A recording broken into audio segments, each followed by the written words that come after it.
Awesome. Well, I guess we'll go ahead and get started with the meeting here. I'm sure some other people will probably start to join in as well. It should be open for them to do that. If you would just go ahead and get on mute for this part, and then in just a little bit, once I have a couple of updates that I want to give, and then once this is once I'm through this, then we'll kind of open it up for kind of state updates and kind of what's going on at everybody's university. We kind of want to hear what's going on across the state. So first and foremost, well, hold on. We want to thank our sponsors. So this conference, for a little while, was looking like we might have to charge a fee for it, but because these sponsors have stepped up and nurses reached out to these people, we've been able to offer this for free for both members and non-members, and that's huge, and we're really excited about that and happy that that did happen. So huge thank you to them. A couple of Region 4 updates. First, Matt Beck has been put in the role of Region 4 representative.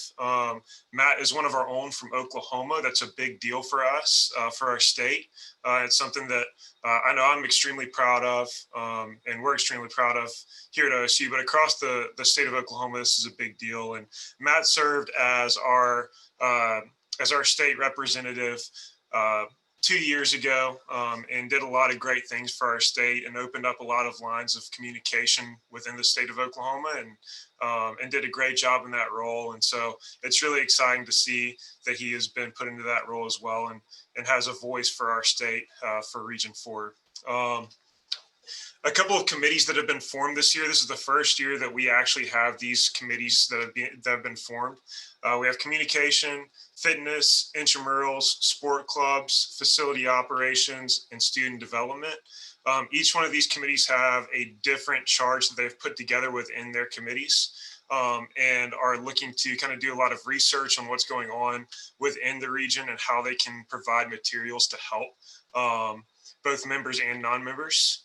So if you are interested in being a part of one of these committees, please reach out to me or Matt, and we'd be happy to direct you to their chair or vice chair to get you plugged in, and help you get into one of those positions. And if you are just interested in what's being posted for them, I'm going to encourage you in a little bit to go ahead and get signed up for some of the social media, and look at our website and start getting some of that information from these committees as well. There's been a lot of great things that have been happening so far with those committees, and I'm excited to see what else is coming too. Surveys and other materials. So whether you are a member or not a member of NERSA, this is really, really important. If you go to our website, region4.nersa.net, there's a bunch of surveys that have been put out from each one of these committees for you to fill out and kind of provide resources. And then also there have been a lot of resources that have been provided through these surveys so that we can kind of put out articles and materials for everybody to see. And that can be seen at this website at region4.nersa.net. And then also typically when those articles are posted online, or interviews or anything else, we also post that to social media too, and also the social media on the next slide as well. Please follow these social medias, Facebook, Twitter, Instagram. They're really important to get updates, and it's really good for professional development to be able to get on there and just kind of see. This has been a different year for all of us, I think. Well, I know it's been a different year for all of us. And so by being plugged in with these social media sites, you can get really quick access to what other schools are doing across the country. And I think that's going to help out a lot too. So as I said, here's our Region 4 social media. I will go ahead and send out this PowerPoint in the email that I've sent out to y'all already for this meeting today, after we're finished here. So that way you have access to all of these tags, and also the website. But like I said, please get on there and follow those sites. As a state, this year, I'm really impressed so far with the communication and dialogue that has been going on between schools. It seems like every single university I've talked to has been getting in contact with somebody, whether it's OU, UCO, OBU, Tulsa. It seems like everybody has been communicating on what we are doing across the state. And that's been able to kind of help us guide each other along this process this year. And I'm extremely proud of that. And I hope that continues to grow and that we continue to grow with communication with each other as a state. We're not in this alone. So that's a big deal if we can make sure that we're reaching out to each other and checking on each other and continue to help each other's schools grow throughout this process. But a couple of people that have stepped up into leadership roles that I kind of want to give a shout out to. Again, I've already mentioned Matt Beck. I'm serving as the state of Oklahoma representative in the Intramural Sports Committee chair. Jake Heidenreich is currently a student state leader for Oklahoma. He is the fitness committee vice chair and also serves on the student development committee as well. Michael Bolgren from Oklahoma Baptist University is serving as the student development committee member. Jason Linsenmeyer is serving as a sport club committee member. And Selena Tabuena is serving as a fitness committee member. Is there anyone that I missed that's serving on committees, Matt? I'm on the club basketball work team. So if anybody has any club basketball teams, send them my way so we can set up some conferences in Oklahoma for the spring. Thank you. And I'm on the Region 4 Communications Committee as well. Oh, I feel bad for getting Britton there. Sorry about that, Britton. Come on, man. His office is like 2 feet from your door. I can reach out and touch him, and yeah. Anyway. Let's not and say we did. So yeah, there's many more.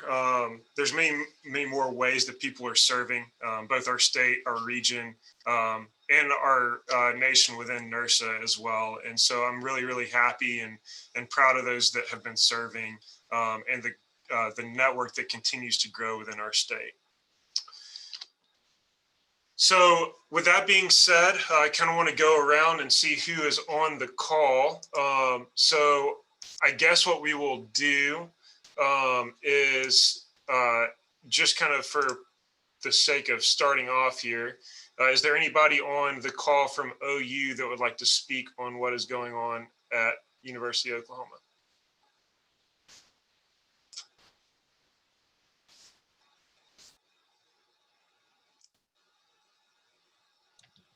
I saw Gary on the call this morning, but I don't see anybody in this group that jumps out at me that's from OU. Yeah, I thought I saw Gary on there earlier too, but it may have been the last call that I was on, so I guess he's not on here. Well, Matt, do you want to give an update at OSU? Sure. What do you want to know? There's a lot of OSU folks on the call here. So we reopened in early August. We're pretty much all the way open now, other than our aquatics area being shut down, and some of that wasn't really by choice. We had a mechanical issue in the pool that was over $100,000 to repair, so we are holding off on those repairs, and the savings in chemical costs as well as staffing is essentially going to pay for the repair over time. So we're hopeful we can get that back going by summer. Other than that, again, it's probably similar to other schools that are out there, that we are limited capacity for our facility. We've limited hours. We've built in intermissions where we clean the entire facility. One thing probably unique to us, that our facility, 10 out of our 14 basketball courts are classroom spaces. And so I've talked to several other schools, and I think we're the only one where that is the case. And that's going to be the case for us in the spring semester also. So we're trying to be a good partner on campus. One silver lining for us, we were finally able to get our new challenge course open and operational. So we have that going for us now. We've got groups using it, which is a great thing. Your competitive sports area has kind of found a an activity that folks love in drive-in movies. So we've hosted several now, and we're going to have several more in the spring, which is kind of a cool thing. And I think we're going to keep that going after COVID, as well as doing virtual programming for group fitness and for offering even virtual PT now. So we're definitely shifting gears and trying to get into that virtual space as much as we can. We do have 2 positional vacancies. We're going to look to fill one of them. So we will have an opening for an outdoor adventure coordinator that we're going to probably post in the next month or so, and hopefully have hired at some point in the spring. We do have a facility coordinator position that we've been asked to hold off longer. Saw the question in the chat about the licensing. So we actually work through a company that procures the licensing for us. So we get a choice of what movies that we can select for that. So it's not like we can go to Redbox and pick whatever movie we want. We have to choose from the list that they give us that they've purchased the license for, and it's not cheap. For any one movie, it could be up to close to $500 to $800, depending on the audience that you're going to show it to. And then you have to rent the equipment to show it. So we've actually looked into purchasing that equipment so we can host them ourselves. And so we've done that in our intramural complex in the parking lot. And it's been pretty big hit to where we have other departments wanting to reserve movie dates with us, which is pretty cool because the local movie theater really isn't showing anything right now. So we're kind of the only game in town, so to speak. So any other OSU folks on the call have anything to add that I may have missed? All right, well, that's OSU. Fantastic. Thanks, Matt. And then going into the next portion, I guess if anybody who's not from OSU, if you would just unmute your mic, let us know who you are, where you're from, and then just give us an update for your general school.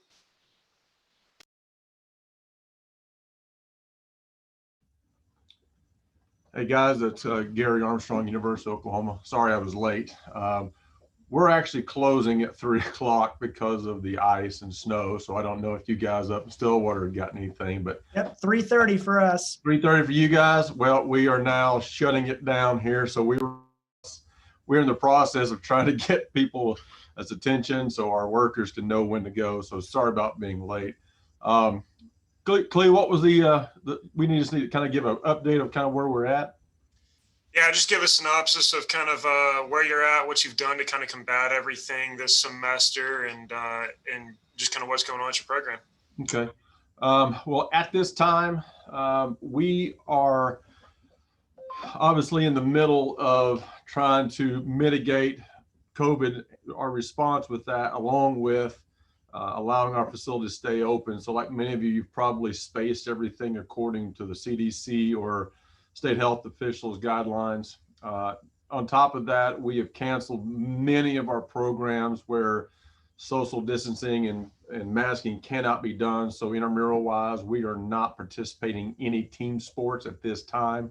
Everything's all based upon a individual sport and or online like esports, which is our Rocket League club has been ecstatic because we've been pumping them with about 130 people coming in, and they were, when we thought we only had about 30 teams, and we said, hey, we've only got 30. And he went, only? He goes, so they were pretty excited about what we were able to do with them. On top of that, many of our programs are either in person or online. So those are all continuing as we speak. Probably the biggest thing that we've done is, because our facility is so spread out and we don't allow basketball and volleyball and some of those team sports that are being played, we spread out our weight room equipment. So our weight room and all those things have been heavily used, but we're operating at about 33% capacity.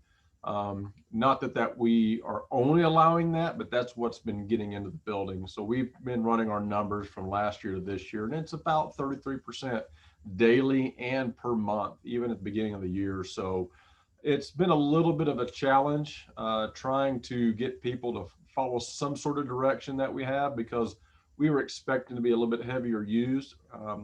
But in our facility, we've tried to do one-way walking areas. And so that's not really being done, but it's also hasn't been a big issue because we're just not experiencing the overload and number of people that we thought we'd be in here. But all in all, I'm pleased where we are. I think our staff is doing a really good job about making people feel safe about being in here because of the spatial awareness that we're trying to get people to recognize, and how we clean with electrostatic sprayers, some of the heavy duty chemicals that we do when we close. We've had some press. We've had some of our student press people come through, and we've talked, and they've kind of put that on our OU TV, and people feel good. And we've actually had some of our members tell us that they have been excited about coming in here because they were worried about coming to get their wellness and their workouts in, and they actually feel safer here than anywhere else they've been on campus. So I'm hoping that everyone's kind of experienced that. But all in all, we see the light at the end of the tunnel. We understand that people are going to hopefully err on the side of caution. If they're not comfortable, then we don't expect them to be here. But we are still operating as best we can, as everyone else is, except now we close at 3 and we don't open again tomorrow. So we'll see what happens with all the ice and snow. But other than that, that's just my quick synopsis of what's going on at University of Oklahoma. Fantastic. Thanks, Gary.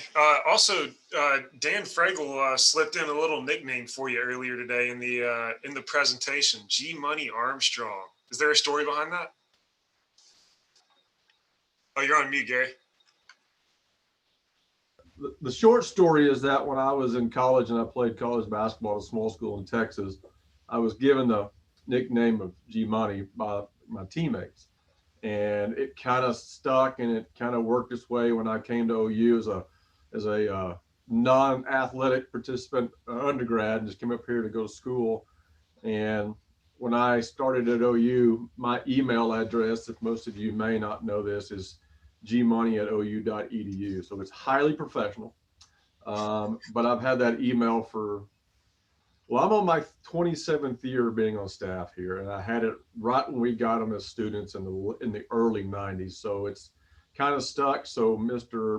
Fregel seems to be very obsessed with it. I think he's more jealous than anything. But yeah, so it's most of the people who know me either have called me Mr. Money because they think it's G for my first name, and then my last name is Money. And then but most people have said, like when I deal with vendors, they go, that's one of the greatest emails we've ever seen. I said, well, it's again, as I said, it's extremely professional, and it's just kind of stuck. So I got 6 more years at OU, then when I retire, somebody else can have it. That's awesome. Gary, thanks a lot for sharing. Who else is on the call?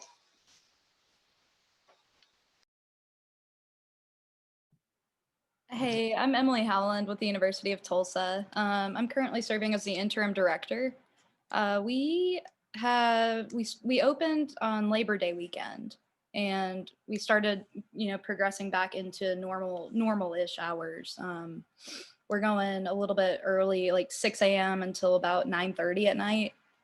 We do 1.5-hour reservations, and we're offering like 30 minutes in between each reservation to deep clean equipment, make sure we're all prepped for the next session.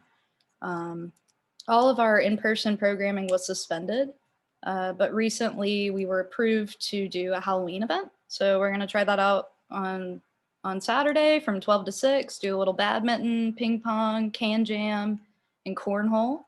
That'll be our first in-person event since COVID has struck. So we're really excited to see how it goes. All of our staff are really prepared to clean everything and disinfect and make sure people are following masking and social distancing guidelines. Our campus has done a really spectacular job on keeping our positivity rate down and keeping everyone tested. I think we test about 30% of the students on campus. just randomly. So our numbers are pretty up to date, and we've not had any big issues. So really lucky and fortunate to be able to progress and hopefully build on that, bring back some in-person group fitness classes, intramural sports, the like. But yeah, that's where we're at right now. Thank you guys. Awesome. Thanks a lot, Emily. Who else? Brandon Vermeer here, intramural rec specialist at UCO. We've been open since the middle of July. Most of our basketball courts now are taken up by fitness equipment. So that's been one of our biggest transitions. We close from 1 to 2 every day for a deep cleaning. That's been, I think, one of our biggest changes within our facility. As far as intramural sports, we've done some singles and doubles events. But our biggest things as far as participant wise have been our virtual challenges. So we've done a running and a biking challenge. We had 60 participants for our running marathon challenge, and then we have 30 currently and still signing up for our biking Broncos challenge. So that's the biggest thing for us. Pretty much everything else COVID wise is very similar to everybody else's campus here in Oklahoma. Awesome. Thanks, Brandon.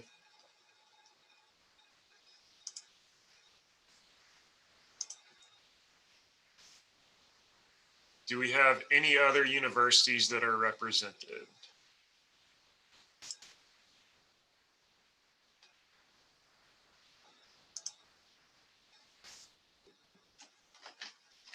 All right, I think that is it then for that. Does anybody else have anything else that they want to speak on? Maybe what they're doing within their own program, or maybe something that was missed at a university or that was already been talked about.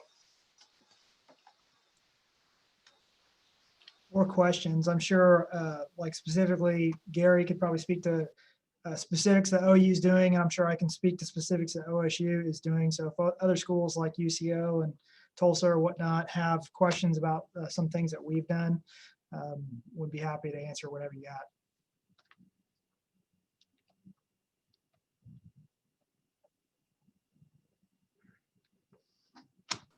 I actually had a question for Gary. By the way, I'm Matt Saxon. I'm a competitive sports GA for Oklahoma State. And one of my sports is esports, and we haven't had a very good time getting people to sign up for that. So I was wondering if you had any suggestions about marketing that and just getting the word out about it in general. Yeah, Matt. One of the things that's helped us where I believe, and Jonathan was going to be here, who is our intramural coordinator, but they're closing down his son's daycare, so he had to leave to go pick him up. I think there's two things that's helped us. Number one, our club team, which is the Rocket League, is a club team here at OU. Well, esports in general is a club team here, and they've reached out to their membership, and they've also reached out to us along in those same lines about how we can help market for them, since we have IM leagues, which is what we use for our messaging, scheduling, and things like that. But one of the things that we did early, when we knew we were coming back very limited, we actually played this summer, because we actually opened up our facility in July, like most of y'all did. But when we went online in March and changed everything for the rest of that semester, we basically put together 7 different esport programs. And since we already had their ear in the spring, it made it a little bit easier to get those that were into that realm of activity or sport. Getting those guys and girls to be a part of the esports deal made it easier for us to go into the summer when we did it again. And then once we went into the fall, knowing where we were going to be, we actually have a system where IM League sends out emails on a scheduled basis about all of our esports. And we start getting those messages out about a week and a half or so before the actual events. But then we also we use our social media platforms. We'll put stuff on our webpage and our scroll that comes across. So doing those type of things probably will help, but I think we had the benefit is that as soon as we went into shutting everything down, we immediately went into doing things online, and that was workouts, fitness classes, and esports. And we really were able to tap in with Madden, NBA 2K, the big EA Sports ones, and the 2K ones. And the Rocket League thing came in really somewhat a little bit after. They reached out to us and said, hey, we'd like to help out with this. So if you've got an esport club that's on your campus, it may be something you can reach out to them, because not only will they be the ones who will participate in your activity, but they also may have some sort of communication string that they can get to other students, whether it's through a university email, if they have that ability, or using just your platform of IM leagues to send out those large messages to we've got 6,700 people that we believe are just students that are on that email list, from freshmen all the way to graduates. Plus, we've also allowed faculty, staff, if they wanted to play. We didn't limit that.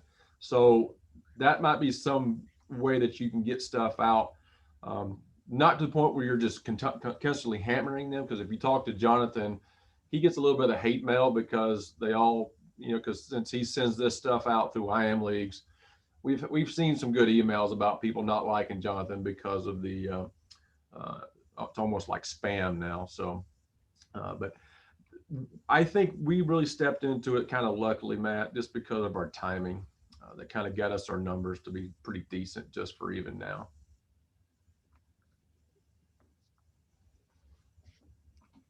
Thanks, Gary.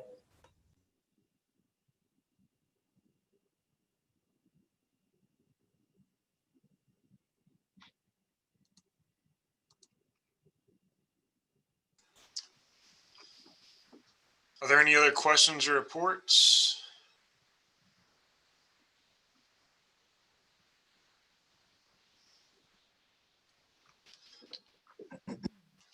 Just Awesome. a quick plug again. I mentioned it this morning at the Region 4 meeting that the Nurse Annual Conference is going to occur in late February. And even if you don't pay to register, we are still going to allow people to attend the Region 4 meeting as well as the state meeting without having to register. So we'll make sure that you guys get those links, and again, forward them to whomever would want to be involved.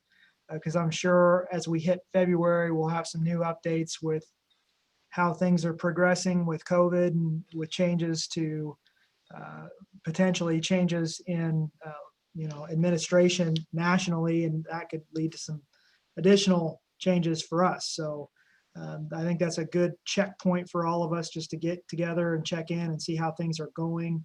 So I would highly recommend kind of bookmarking that last week, and once we have the day that it's going to occur, we'll let everybody know and get you the link. Awesome. Thanks, Matt. And thanks everybody for sharing. Like I was saying earlier, I think it's just so important that we share with each other what's going on. And it's been very refreshing being a part of this conversation today. And so thank you for everybody for being a part of that. I did have one more thing that I forgot. Go for it. So we are going to be looking for a state student leader. So we need somebody to stand for state student leader. I think the last few have been OSU. So it'd be great to have with somebody from OU, UCO, Tulsa, just some other representation. That would be good. So if you guys have solid kids that are interested in getting plugged into NERSA, that'd be a great opportunity for them. Absolutely. And then there will also be a lot of opportunities for leadership within our region coming up for the next year too, that we'll continue to keep you all posted on and speak about at the national conference too. Our next session is considerations for engaging first generation students in collegiate recreation. Here's the Zoom link. I thought this was going to be smart by putting this up on a PowerPoint, but I now realize that none of y'all can click on this link. So, but visit the document that has the Zoom links to get to that one. Thanks a lot for participating today.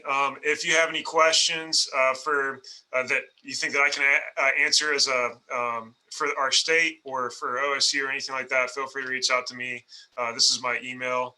And other than that, have a great day, everyone.